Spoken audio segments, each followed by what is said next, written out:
Welcome to session 14 already of Exploring LDS History. Session 14, and we've made it. We're still in 1830. So we will get through eventually, but thank you for being here. We are trying to do our best in this class to follow the admonition of Scripture that I want my speech to be as gracious as I can possibly be, even though we're talking about issues on which we might have great disagreement, and seasoned with salt. There are some, I don't know, I like every food I've ever put in my mouth, so it's hard for me to say, but some of you might have some that you don't like. So if you're trying to choke down broccoli or something that you can't stand, it's just better if you put salt on it, right? No matter how bad it is, if you put salt on it, you can make it better. And even though we're talking about difficult subjects and difficult topics, I hope I can season it with salt enough that we can be respectful, but at the same time, I want to be honest about what history actually says. And so we started talking in the last section about the three witnesses to the Book of Mormon. And just real quick, for those who may not have been here, in June of 1829, right as they were wrapping up translation of the Book of Mormon, Joseph Smith and Oliver Cowdery and Martin Harris and David Whitmer went out into the woods and they prayed, and they said an angel appeared to them and showed them the golden plates that the Book of Mormon was translated from. This is a big deal because, as we mentioned in week past, nobody saw the golden plates ever. Joseph Smith claimed to find them, but dug them up, and then when he was finished translating, Moroni came back and he took the plates back to heaven. So nobody ever saw them except for these three witnesses and then 8 other witnesses that we'll talk about next week. So their word is all we have to go on that the golden plates actually ever existed. So we want to answer the question, are they credible witnesses? Are these witnesses we should be listening to? We talked last week about how the angel appeared to them. We talked about Martin Harris first. And so just to recap, in my opinion, Harris is not a great witness or a credible witness because, as we saw, he bounced around all of his life from one religious movement to the next. He did that before he was affiliated with the Mormons. He did that after he was affiliated with the Mormons. And so he seems to be very wishy-washy and all over the place. He was also open all of his life to seeing visions and the supernatural behind all sorts of things. And so if we believe his vision of seeing the golden plates, are we to accept all of his other visions as well? And so I don't think Martin Harris is a credible witness. And if you missed that one, you can go back and watch the last session online. Today I want to try to get in talking about the other 2 of the 3 witnesses, beginning with David Whitmer, who was the second of the 3. What does history tell us about him? Is he a credible witness? Is he somebody we should listen to when he said, I saw the golden plates for myself? And so if you've been here in past weeks, you're probably familiar with David Whitmer. He was one of the 6 original founding members of the church when the church was organized in 1830. It was at his parents' house where Joseph Smith finished up the work of translation. Very, very prominent and very, very important early leader in the church. He assisted Cowdery and Harris in ordaining the very first quorum of 12 apostles. He accompanied Joseph Smith on some of the very first missionary trips for the church. And when the saints moved to Zion, when they moved to Missouri, very early on, because you have to remember, and we'll get to all of this, but Missouri was the edge of the western frontier in 1830. And so the Book of Mormon is supposed to be a record of the Lamanites or the Native Americans, or the Nephites and the Native Americans. So they sent missionaries really quick to the frontier where they believed we are going to reach the Native Americans for Jesus. There's going to be a great ingathering of Native Americans into the church, and we're going to found this city that will be the city of Zion, and Jesus is going to return to Missouri when he comes back, and we are going to usher that kingdom in. So this was a big part of the thrust of the church in the early years, and Whitmer was appointed as the head of the church in Missouri. So he had a very, very prominent role, leadership role in the church. Like Harris and like Smith, Whitmer also had a long history of background of belief in supernatural. He had a long history of receiving revelations from God himself, and the same kind of preoccupation we saw with a lot of the other early members of the church with cultic practices. Like Joseph Smith and like others, he also was known to use his own seer stones, and through them he saw his own visions and had his own revelations. And these are two of his seer stones that are still in existence today. But, so the church started in 1830. By 1837, he had become disillusioned with the church and resigned his membership in the church. At the same time, the church excommunicated him and kicked him out. They both kind of happened simultaneously. This was all tied in. There was a huge banking scandal regarding the bank in Kirtland, Ohio, where their headquarters was at the time. Big scandal, which we will get to. Tied in with all that, he became disillusioned with a lot of the leadership of the church. The big issue for Whitmer, though, when he left the church, is he had become convinced that Joseph Smith was a fallen prophet and that he was making revelations from God that weren't true, and that the church, in the way it was structured in the leadership, they had gotten off track, and Joseph Smith was no longer a prophet. He was particularly upset that the church took a lot of the early revelations of Joseph Smith that were published in the Book of Commandments, and then when they published it under the title Doctrine and Covenants in 1835, they changed a lot of those revelations to fit what was going on because they weren't following those early revelations. And so they changed them. And he rightfully had a big gripe with that. If God really revealed this, God hasn't changed his mind. Why are we changing what God revealed? And so he became disillusioned and he left the church. About the same time Harris and Cowdery left. Also during this same period of time, they pledged their loyalty to a prophetess who was living in the area who had a black seer stone. And she was hearing all sorts of things from God and would dance herself into a trance. And we know this from Joseph Smith's mother.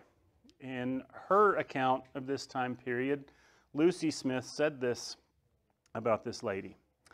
At this time, a certain young woman who was living at David Whitmer's uttered a prophecy, which she said was given to her by looking through a black stone that she had found. Again, seer stones. This prophecy gave some altogether a new idea of things. She said the reason why 1/3 of the church would turn away from Joseph was because he was in transgression himself, Joseph Smith was, and that he would fall from office on account of the same, that David Whitmer or Martin Harris would fill Joseph's place.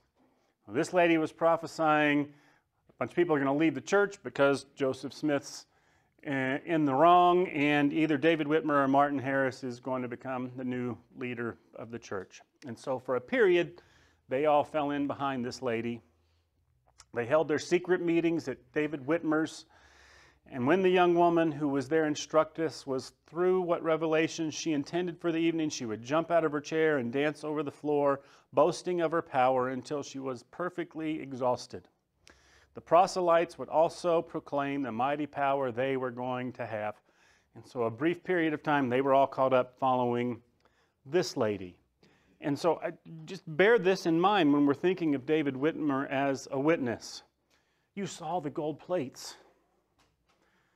You saw an angel from heaven, and you're just going to so easily walk away from that. That is hard for me to wrap my mind around, that if this had really happened, that you're just going to so easily ditch it all and walk away. But that's what happened. He was formally excommunicated for the church, for meeting with all these other apostate people, and for saying bad things about Joseph Smith.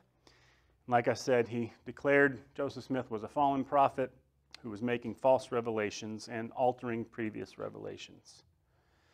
On the way out, Joseph Smith had some not so nice things to say about him, that when we looked at this quote with Harris, because Harris and Whitmer and Cowdery are all mentioned in it, they're too mean to mention and we like to have forgotten them, which is it's just a fascinating statement for me that Joseph Smith would say that. We should just forget all about these guys.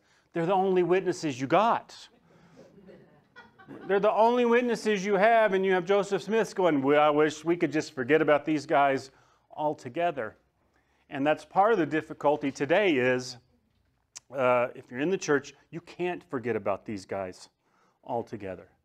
Their testimony has to be true, and if it's not, there are major, major implications to that. He went even stronger, though, with Whitmer. He said, in the history of the church, I would remember William McClellan, who you might remember was one of the 12 apostles who had left the church at this same period of time and was causing Joseph Smith all sorts of headaches. He comes to us as one of Job's comforters. This poor man who professes to be much of a prophet has no other dumbass to ride but David Whitmer. And he's alluding here to the Old Testament story of Balaam's donkey. No other dumbass to ride but David Whitmer, to forbid his madness when he goes up to curse Israel. And this ass not being of the same kind as Balaam's, poor ass. Whoever lives to see it will see him and his rider perish. These are strong words. We'll see him and his rider perish like those who perished in the gainsaying of Korah. And you might remember in the Old Testament, the sons of Korah were a group that dared to question the leadership of Aaron and Moses, right? And the earth opened up and swallowed them whole. And so Smith is saying the same kind of fate is going to befall David Whitmer for his rebellion. It didn't happen, by the way. Whitmer lived longer than any of the witnesses. He lived until 1888 and did quite well for himself. So there's strong words going back and forth both ways. The people that left the church became known as dissenters. And a lot of these dissenters still owned land in Missouri, and they wanted to keep their land in Missouri. But those who were still in the church didn't want them there and eventually ran them out of town, literally forced them out of town with pretty much the clothes that they had on their back. We have this account from John Whitmer, who's one of the 8 witnesses that we'll get to next week, and David's brother. So Oliver and David had gone off somewhere else in Missouri looking for a safe place for his family to live, and while they were away, they ran him out of town. But to our great astonishment, when we were on our way home from Liberty, Clay County, we met the families of Oliver Cowdery and Ellie Johnson, whom they had driven from their homes and robbed them of all of their goods save clothing and bedding. While we were gone, Joseph Smith and Sidney Rigdon, who we'll get to know real well in a couple weeks, and their band of Gadiantons. That's a great Book of Mormon reference if you remember the Gadianton warriors from week 1 or 2. Seems like a long time ago. They kept up a guard and watched our houses and abused our families and threatened them if they were not gone by morning. They would be drove out and threatened our lives if they ever saw us in far west. So Whitmer and his family were literally run out of town. So the rest of his life, that was the end of his association with the Mormon church. A few years later, after Joseph Smith died, he briefly joined the Strangites. In that group, you might remember we talked about when we talked about Harris, that he was one of the groups that there was this leadership battle after Smith passed away. He followed in with the Strangites for a while. Then in 1847, William McClellan convinced him that, no, you're the true successor to Joseph Smith. It should be you, David. And they had possession of the temple in Kirtland at the time, and they were going to start the true church restored with David Whitmer as the leader. He signed on, but he never really got behind it. It never really got off the ground. He never even actually moved from Missouri up to Kirtland, and things fizzled pretty fast with that. But during that period of time, he wrote this letter to Oliver Cowdery, who had left the church the same time as him. And he's trying to talk Cowdery into this new church that he's starting. So writing to Cowdery, he said, I say it's your duty to prepare as fast as God will open the way before you to assist in building up the church, even the church of Christ we have established, or commenced to establish the church of Christ again by laying aside our dead work and being reordained to our former offices of president and counselor as formerly. And it is the will of God you be one of my counselors in the presidency of the church. So he said, you need to get here as fast as you can. We're going to start this new church. I'll be the president. You'll be my first counselor. You'll be my right-hand man. But things never really got off the ground. Then many, many years later, in 1876, he started the Church of Christ. The Whitmerite branch is what it would be called today. He started the Whitmerite Church again and appointed his nephew, John Whitmer, as the first elder. They published their own edition of the Book of Mormon under a different name and a new edition of the Book of Commandments. So he would have believed, he died believing in the Book of Mormon, and he died believing in those early revelations, just nothing that came after. And so they only held those things as scriptural.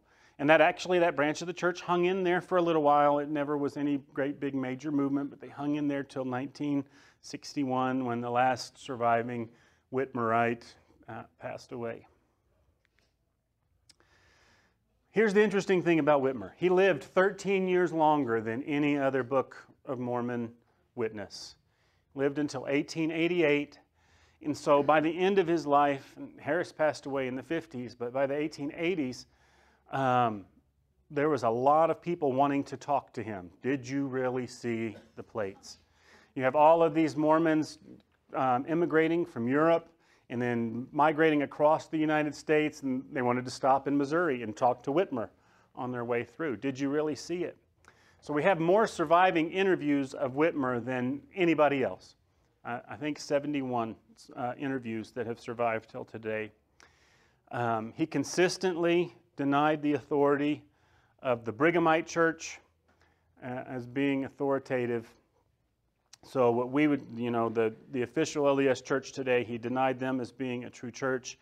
He consistently denied Joseph Smith as being a false prophet. But he did go to his grave proclaiming the authenticity of his vision of the Book of Mormon.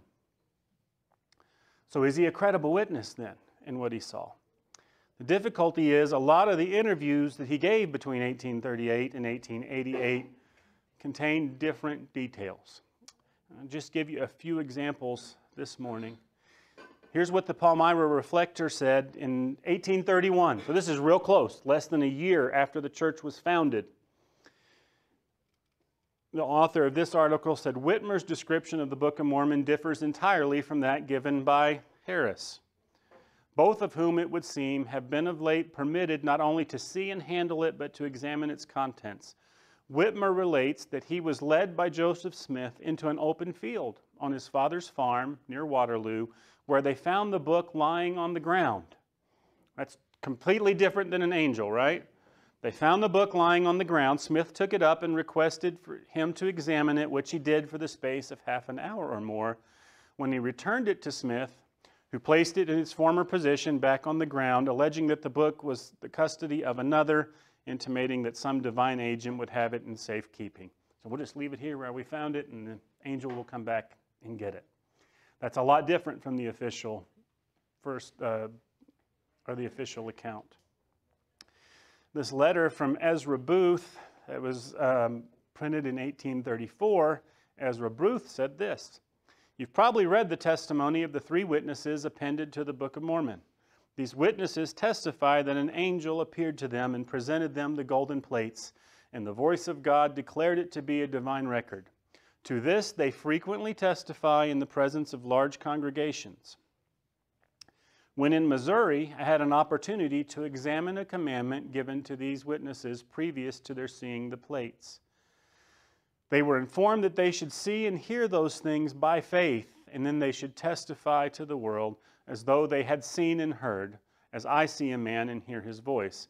But after all, after I listened to everything they had to say, it amounts simply to this, that by faith or imagination they saw the plates and the angel, and by faith or imagine they heard the voice of the Lord. So after his hearing him, he came away with the impression, and you hear this a lot of times even today, if you just have enough faith, right, you'll be able to see it, which is in the official account, right? They went in the woods and they prayed and they prayed and they prayed and nothing happened. And they prayed and they prayed and they prayed and nothing happened. And they kept praying, and maybe they did work themselves up until they thought they saw something. That was the impression Ezra Booth had. But whatever, it wasn't a literal angel and literal plates. He came away with the impression that they just saw something through the eyes of faith. The Salt Lake Tribune in 1875, this author was trying to track down the living witnesses, and he said this about Whitmer. David Whitmer, the second witness, still lives in Richmond, a well-to-do liveryman and stock dealer, accounted by all the citizens as a perfect gentleman, though he did well for himself after he settled there. He generally refuses to talk about Mormonism, but when hard-pressed by interviewers, insists that an angel showed him the plates. Privately, he informs his friend that this statement is true, but he means Mr. John Angel, a neighbor of the Smiths.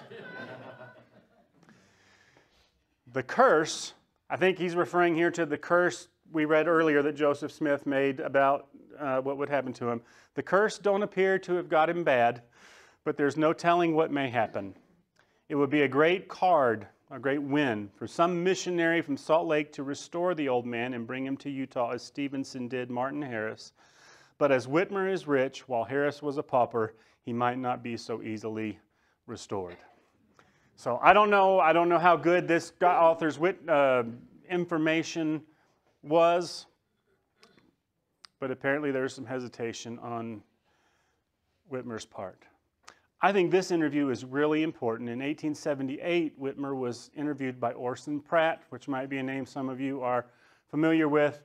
Very early, he's an original member of the Quorum of the 12 Apostles, one of the first Mormon theologians, very prominent in the early church.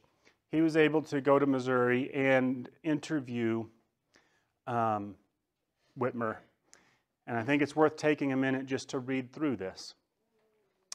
So Pratt asked him, "Do you remember what time you saw the plates?" And Whitmer responds, "It was June 1829, the latter part of the month. The 8 witnesses saw them, I think, the next day or the day after. Joseph showed them the plates himself, but the angel showed us the plates. As I suppose to fulfill the words of the book itself. Martin Harris was not with us at this time. He obtained a view of them afterwards. Joseph, Oliver, and myself were together when I saw them. We not only saw the plates of the Book of Mormon, but also the brass plates, the plates of the Book of Ether, the plates containing the records of the wickedness and secret combinations of the people of the world down to the time of their being engraved, and many other plates. The fact is, it was not just as though Joseph and Oliver and I were sitting just here on a log when we were overshadowed by a light. It was not like the light of the sun or like a fire, but more glorious and beautiful. It extended away around us, I can't tell how far, but in the midst of this light, about as far off as he sits, pointing to his brother, there appeared, as it were, a table with many records or plates upon it. Besides the plates of the Book of Mormon, also the sword of Laban, the directors, the ball which Lehi had, the interpreters. I saw them just as plain as I see this bed. And I heard the voice of the Lord as distinctly as I ever heard anything in my life, declaring the records of the plates of the Book of Mormon were translated by the gift and power of God. All right, so that's all very consistent with the official version. Falls right in line. And he's here late in life saying, yep, that's how it went down. I saw them. I really saw them. The interesting part for me, though, is later in the interview, Pratt asked him, do you have any idea when the other records will be brought forth? You might remember they said part of the plates were sealed and they weren't allowed to translate them. When are the rest of the records going to be? When's God going to make those available? And Whitmer replied, when we see things in the Spirit and by the power of God, they seem to be right here. The present signs of the times indicate the near approach of the coming forth of the other plates, but when it will be, I cannot tell. The 3 Nephites are at work among the lost tribes and elsewhere. John the Revelator is at work, and I believe the time will come suddenly before we are prepared for it. I find this interesting. You may or may not be aware, in Mormon folklore and history, they have traditionally believed that the Apostle John never died. That Jesus allowed John to continue living, to continue testifying. And in the Book of Mormon, when he appoints 12 apostles here, he allows 3 of the Nephites apostles. He says they're never going to die. and that they will continue, they will live until I return and continue to testify to the truth. And so Whitmer obviously believed that. John the Apostle is still alive, running around out there somewhere, and these 3 Nephites are still alive, running around out there somewhere, and they're going to live until Jesus returns. If his testimony is credible about the golden plates, is his testimony credible here as well, and in other areas? He says something totally different in 1880 when he was interviewed by John Murphy. Murphy was a reporter who arranged an interview with him, and he said, "First, I've heard you saw an angel. I never saw one. I want your description of its shape, voice, and brogue, and the construction of his language. I mean, as to his style of speaking. You know, we can often determine the class a man belongs to by his language." He said, "Then it had no appearance or shape. Then you neither saw nor heard anything? Nothing in the way that you understand it. How then could you bear testimony that you saw and heard an angel?" And Whitmer says, "Haven't you ever had an impression?" And the interviewer says, "Then you had impressions the way Quakers do when the Spirit moves him, or as a good Methodist in giving a happy experience a mere feeling." "Exactly," says Whitmer, "just so, just like that. I think I understand you respecting the angel, but what about the Reformed Egyptian writing on the plates, discovered by Smith in the cave in New York? How do you know the writing was Egyptian and that the Book of Mormon is a correct translation?" Being impressed with the truth and reality of it. "In the same way in which you were impressed with the presence of the angel which interpreted the writing?" Yeah. So, very different account. Here he says, "I saw it more with the eyes of faith. I had an impression. It was true, but nothing concrete." So Murphy printed this article, and Whitmer had a fit about it because he was accusing him of denying his testimony. And he, in response, made this reply, which I'm not going to take the time to read this morning, but he comes out and he says vehemently, "I have never denied my testimony. Ever, ever, ever. I've always held to my testimony that I saw the plates." What he doesn't deny in his rebuttal is how he said he saw the plates in his interview with the reporter. In a later interview in 1885, he says, I didn't handle the plates. When other places he said, I did. But he says here, it was a real table, it was real wood, and I literally saw the Urim and Thummim. So he's kind of back and forth. The important document, though, I think, is this one in 1887. And so this is in conjunction with his trying to refound the Whitmerite branch of the church. He publishes this book, pamphlet really, entitled An Address to All Believers in Christ, a witness to the divine authenticity of the Book of Mormon, in which he is going to lay out what he believes. And so it's kind of his manifesto. And he says some interesting things in this work. He says, "We do not endorse the teachings of any of the so-called Mormons or Latter-day Saints, which are in conflict with the gospel of our Lord and Savior Jesus Christ as taught in the New Testament in the Book of Mormon. They have departed in a great measure from the faith of the Church of Christ as it was first established by revelations through Joseph Smith, who after being called of God to translate his sacred word, the Book of Mormon, drifted into many errors and gave many revelations to introduce doctrines, ordinances, and offices which are in conflicts with Christ's teaching." Here's, it seems to me, where the position where you end up. If Whitmer is a credible witness, it seems to me like it's very difficult for you to hold him as a credible witness and Joseph Smith as a credible witness. Is he right or is he wrong when he says Joseph Smith was a fallen prophet? If he was wrong, then he's not a credible witness. Why would we listen to him when he talked about the golden plates? He went on to say, they have another book called The Doctrine and Covenants, and I won't read this, but he says they've changed it all. And they changed all of these revelations, and so he has a beef about that. And he's not wrong, by the way, and we'll get there. They did change it all from the time it was published in 1832 and 1835.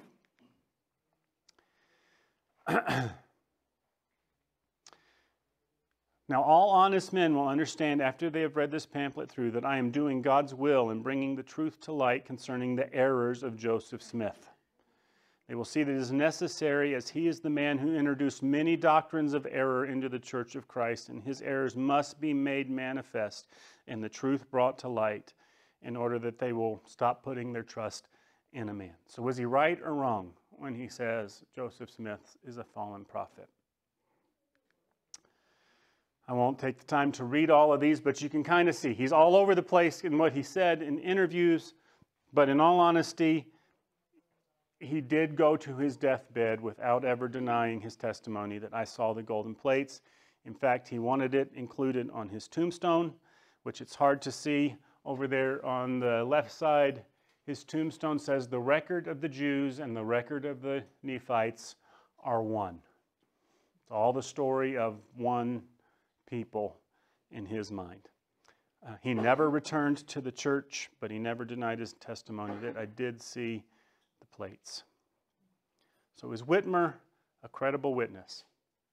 I want to read you one more quote by Whitmer that comes from his address to the saints. He said this: "If you believe my testimony to the Book of Mormon, if you believe that God spake to us three witnesses by his own voice, then I tell you that in June of 1838, God spake to me again by his own voice from the heavens and told me to separate myself from among the Latter-day Saints.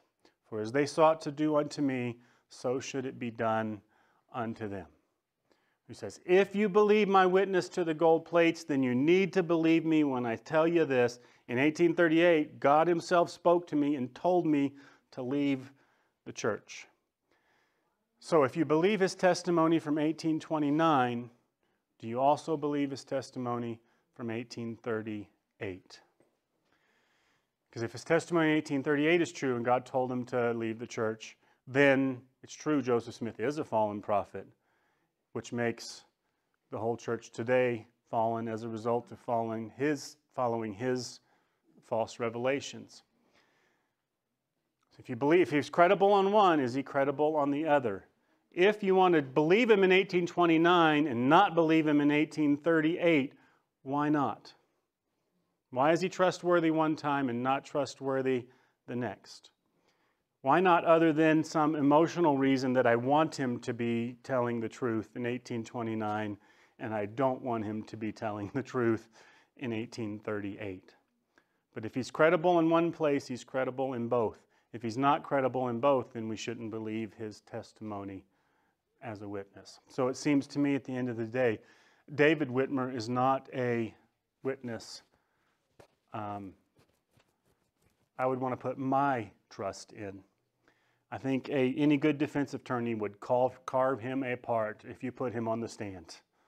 Right? Is it not true that you said in this one account you only had impressions, but this other time you said you literally saw them, right? They would carve him up on the witness stand. I'm not willing to base my faith and my trust on that testimony. What about Oliver Cowdery then? We'll come to the last of the three. You're familiar with Cowdery by now. Hopefully, if you have been here. If anybody knew the truth and what really happened, if anybody did, Cowdery did. He was closer to Joseph Smith in the first 10 years of the church than anybody else. He translated 80% of the text from the Book of Mormon. He was Joseph Smith's second elder, is what they called it then, the second president. He was Joseph's right-hand man, next in line in authority after Smith. He was present at the restoration of the priesthood when he said, John the Baptist appeared to me and Joseph Smith and restored the Aaronic priesthood. He was as close as anybody. If anybody knew what happened, Cowdery knew what happened. Problem is, along with Harrison Whitmer, he had a falling out with Joseph Smith in 1838 over a lot of the same issues related to the banking scandal is what started it, and authority in the church. And so it got ugly. Big brouhaha, back and forth on both sides. It got ugly. He accused in that. He confronted Joseph Smith and accused him of adultery with Fanny Alger, who was, depending, we're not sure of her birth date, she was either 17 or 19 at the time. Joseph Smith was 29, and he accused her of an affair with her and being a liar and teaching false doctrine. That caused a big stink. You don't run down the prophet that way. And so he was brought up on charges, and it got ugly. Here's what he wrote in a letter to his brother at that time. When Joseph Smith was there, we had some conversation in which in every instance I did not fail to affirm that what I said was true. A dirty, nasty, filthy affair of his and Fanny Alger's was talked over, in which I strictly declared that I had never disserted from the truth in the matter, and I suppose was admitted by himself, that he admitted to it to him at the time. So he said, we had it out over this affair with Fanny Alger. Here's the thing. Church records now show Miss Alger was Smith's first spiritual wife. Cowdery was right. And we'll get to this eventually. And at this point in Mormon history, by the way, plural marriage wasn't being taught by the church. Polygamy wasn't being practiced by the church. We'll get there. Smith was fooling around with Fanny Alger, and they've kind of read spiritual marriage back into it. The church admits this now. Joseph Smith was sealed to her in 1899 posthumously, and they recognize now she's his first spiritual wife. But Cowdery was not wrong. They brought him up on charges for calling Smith an adulterer. They kicked him out of the church. He's included in the same statement with the others. I wish we could just forget Cowdery altogether. I mean, again, I go, you're running out. You're saying I want to forget all three of my witnesses. Just discount them. It got so bad. Joseph Smith went to court on charges of treason in 1841 related to all of this mess. And again, we'll get there.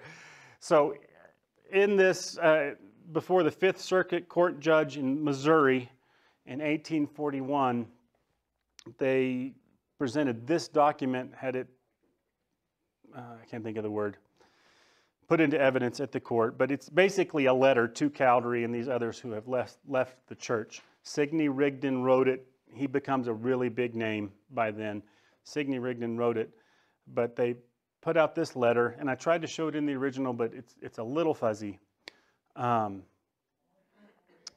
You have affected, writing to Cowdery and Whitmer and these others, you have despised our warnings and passed them off with a sneer or a grin or a threat and pursued your former course, and vengeance sleepeth not, neither does it slumber.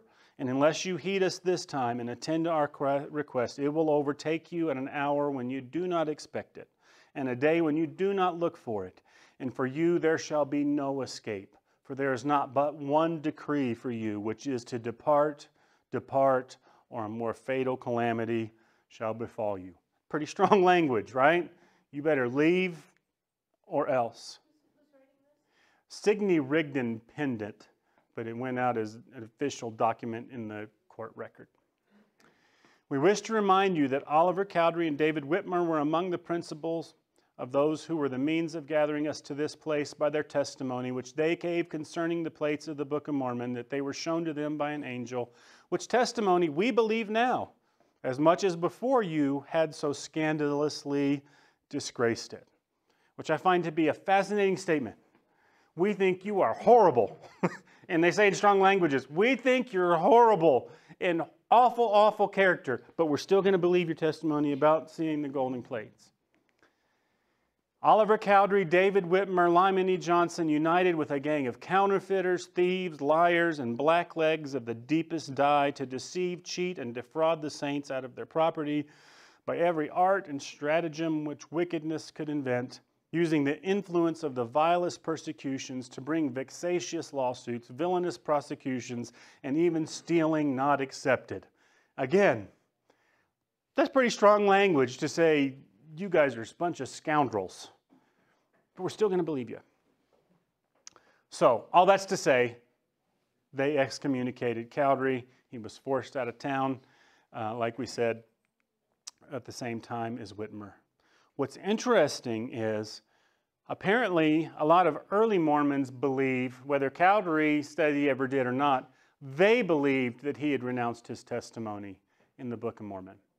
The Times and Seasons, which was a Mormon publication, had this poem in July of 1841 when it's talking basically about why won't anybody listen to the truth anymore, and why does everybody fall away from the truth? And it contains this line at the bottom: "There's people falling away. Does it prove that Christ was not the Lord because Peter cursed and swore, or that the Book of Mormon was not his word because it was denied by Oliver?" So at least some were under the impression that he had denied his testimony in the Book of Mormon. There's considerable evidence, and we don't know. Cowdery passed away in 1850. We don't know as much about him in the intervening years. He didn't run off and get involved with other cultic groups. He settled down and got a job, and so we just don't know as much about Cowdery. But there is considerable evidence that in the intervening years, he joined the Methodist Church in Ohio. I think actually convincing evidence.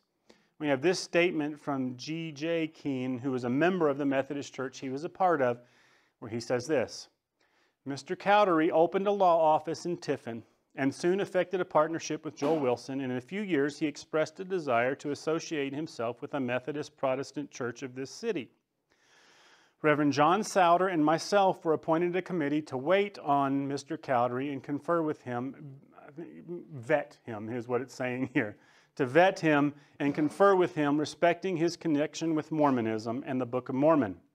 We accordingly waited on Mr. Cowdery at his residence in Tiffin and there learned his connection from him with that order and his full and final renunciation thereof."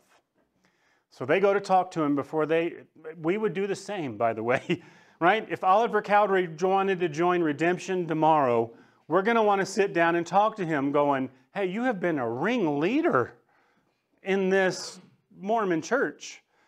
What do you really believe?" And we're going to make him spell it out. You know, have you left that behind? Do you believe in the gospel?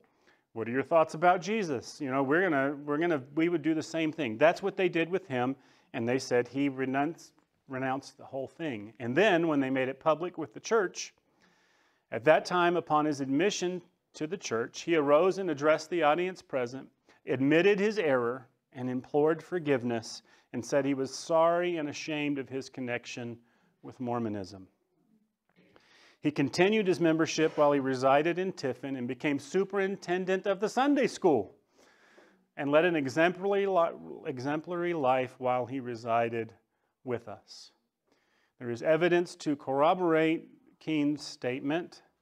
There's minutes of a church meeting of the Methodist Church in Tiffin, Ohio, where he was the clerk for the meeting, and that signed in his handwriting and with his signature. It's still in existence today. So I think there's good evidence, if not absolute proof, but good evidence that at least for a period of time, he renounced his testimony in the Book of Mormon. Like I said, we don't know all of the details of his life and how it all worked out. But apparently for a while, he was a good Methodist. But then eventually he became a Mormon again. He did come back to the church eventually in 1848, but there's a lot of question about his motivation and whether he was really a full member. The church didn't really, there's some evidence they didn't trust him, really, that he was being less than sincere. He never really got plugged in or involved, but he was rebaptized. At one point, the 12 apostles reached out to him. They encouraged him to come to the church. You need to get out here to Utah with us. All right, that's a big win if we could get one of our witnesses back. He wrote in reply to Phineas Young, Brigham Young's brother. He said, "I am poor, very poor. And then I did hope to have health and means sufficient last spring to go west and get some gold that I might situate my family, that I could be engaged in the cause of God." You might remember the church paid a good chunk of money to get Martin Harris out west. And this sounds kind of like he's fishing, doesn't it? I'd like to be there, but I am so poor right now. I'm just so poor. So there's some question of maybe was that his motivation in being rebaptized? Whatever the case, he was rebaptized in 1848. He never went west. He never really participated with the church. And it's interesting, he actually died in the home of fellow witness David Whitmer, who vehemently never returned to the church. And he spent the last couple years of his life in Jackson there with Whitmer. To be fair and to be honest, he did die maintaining his testimony in the golden plates, but he also died maintaining that Joseph Smith was a false prophet and Doctrine and Covenants were false revelations. Whitmer said about him in his address to believers in Christ, he said, in 1849, the Lord saw fit to manifest unto John Whitmer, his brother, Oliver Cowdery, and myself, nearly all of the remaining errors in doctrine into which we had been led by the heads of the old church. We were shown that the Doctrine and Covenants contain many doctrines of error and that it must be laid aside. They came out of their errors, that's Whitmer and Cowdery. They came out of their errors, they discarded Doctrines and Covenants, repented of them, and died believing as I do today. Now he's saying Cowdery died believing what I believe, that Joseph Smith is a fallen prophet, and that the church, the main branch of the church, is misled and they've gone astray. I have proof to verify my statement. If anyone chooses to doubt my word, let him come to my home in Richmond, and I'll show him. And so according to him, Cowdery died believing the way he did. So again, a little all over the place with Cowdery. Was a Mormon, apparently wasn't a Mormon, denounced it all, came back to it. Is he a credible witness? Again, I struggle to wrap my head around. You saw the plates. You saw them. You handled them. John the stinking Baptist himself appeared to you. Not that John the Baptist stink. I don't know why I said. The John the Baptist appeared to you. He probably did. Camel's hair, goat skin, probably did. John the Baptist appeared to you and restored the priesthood. All of these other things we're going to hear happened when the Melchizedek priesthood was restored. You were there for all of it. You were there when Smith translated it. It blows my mind that you could get in such a tiff, if you know all of that's true, that you're going to walk away from it all. How do you not work it out? How do all of these guys, if they saw, how do they walk away from it all? How do you walk away from it all and join a Methodist church and before the congregation renounce it all? If you really saw it, how could you ever do that? And I struggle to wrap my mind around how that could be a possibility. So in the end, we put these three witnesses together. All three witnesses maintained their testimony of the golden plates until their dying day, that we really saw it. Their accounts of what they saw and when they saw and where they saw, they differ, but they all said we saw something. I do think you have to consider in all of this, when you see him so willing to walk away, when you see all of the problems and stuff that came up between them and Joseph Smith, there is some degree to the fact that none of us as human beings want to admit to being a liar. And that's hard for any of us, right? I mean, you can probably think of lies in your life that you held on to until there was just so much evidence that you had to fess up, right? And by the end of their lives, these guys had motivation to say that they saw it. Especially in LDS circles, they were celebrities by then. Everybody's seeking them out. So they had reason to keep lying. So I think you have to consider that possibility. I think you have to consider the possibility maybe they really think they saw something. That maybe they convinced themselves it was real. But all three did go to their graves saying that they saw him. But it's also true, all three left the church. And all three said Joseph Smith was a false prophet. All three were known to receive revelations on their own, which contradicted Smith at points. And so you have to take that into consideration.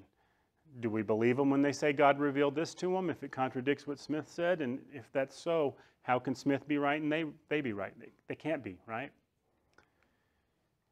So I think in the end, if you maintain that the witnesses are credible, I don't think you can claim that Joseph Smith was a prophet. You can't. If these guys were all telling the truth about what they saw, and they were being honest later, if they were honest witnesses, if they're credible, you cannot believe Joseph Smith was a prophet. Or you can't, at least anything that came after 1833, 1834, he was wrong, which is most everything, by the way. You can't believe both. Or if you want to maintain that Smith was a prophet, it seems to me you can't claim that the three witnesses are credible. And so there's a tension there that I don't see how you can maintain. You have to pick one of those routes. Otherwise, you end up going down a route where you're just saying, well, I want to believe them here and I don't want to believe them here. So I'm just going to believe what I like to believe and discard what I don't want to believe. And at the end of the day, truth doesn't work that way. Truth isn't true because we want it to be true. Truth is true regardless of what we think about it. And at the end of the day, I think the evidence for the three witnesses, it just doesn't line up. I wouldn't want to put my trust in the accounts of those three men, at least at the end of the day. What about the 8 witnesses, though? Next week, we'll cover all 8 of them. The front of the Book of Mormon, there's the testimony of 3 witnesses who said they saw the plates, and then there's the testimony of 8. So we'll pick up next week with the 8. Be back for that next Sunday.